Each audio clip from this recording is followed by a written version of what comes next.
দায়িত্বর কাছে হেরে যায় হাজারো ছেলে মেয়ের বয়স। সংসারের অভাব অনটনের কারণে অল্প বয়সেও ঘাড়ে নিতে হয় সংসারের দায়িত্ব।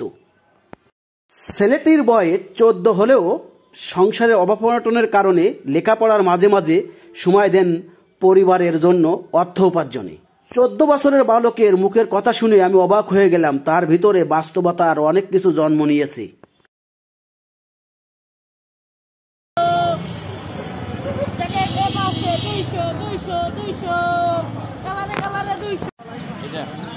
তোমার নাম কি?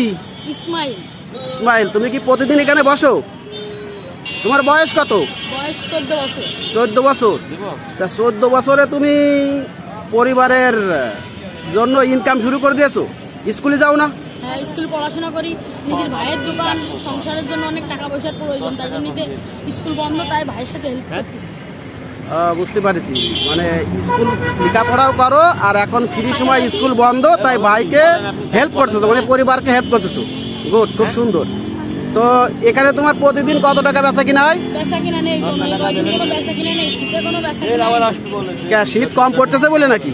এমনি মানুষ মনে করেন কম দামে 200 টাকা করে বিক্রি করতেছি, তাও কোনো বেচা কিনা। মানে প্রতি পিস 200 টাকা করে বিক্রি করতেছো, তাও তেমন একটা বেচা কিনা নাই।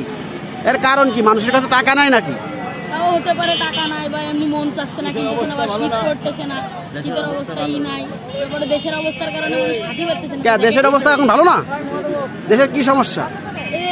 জিনিসের যে দাম, আলু কনে 40 টাকা কেজি, সেই আলু এখন 80 টাকা কেজি।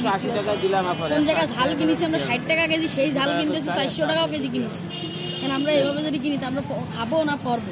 মানে তুমি বলতে চাচ্ছ যে জিনিসপত্রের দাম প্রচুর বর্তমান দেশে, যার কারণে মানুষের মানে প্রয়োজন হলেও তারা কিনতে চাচ্ছে না, যার কারণে তোমাদের বেচা কিনা খুব কম, নেই বললেই চলে, তাই তো?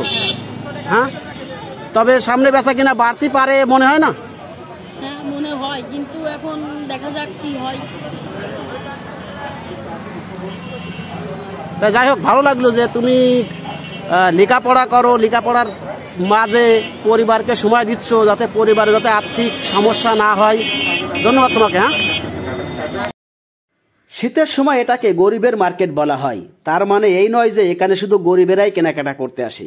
এখানে কেনাকাটা করতে আসে মধ্যবিত্তরা, বেশিরভাগে আসে ধনীরা।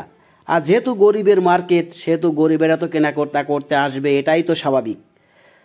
তো এখানে সব শ্রেণীর মানুষ কম দাম পেয়ে নতুন পুরাতন জিনিস কেনাকাটা করে তাদের সাধ্য মতো।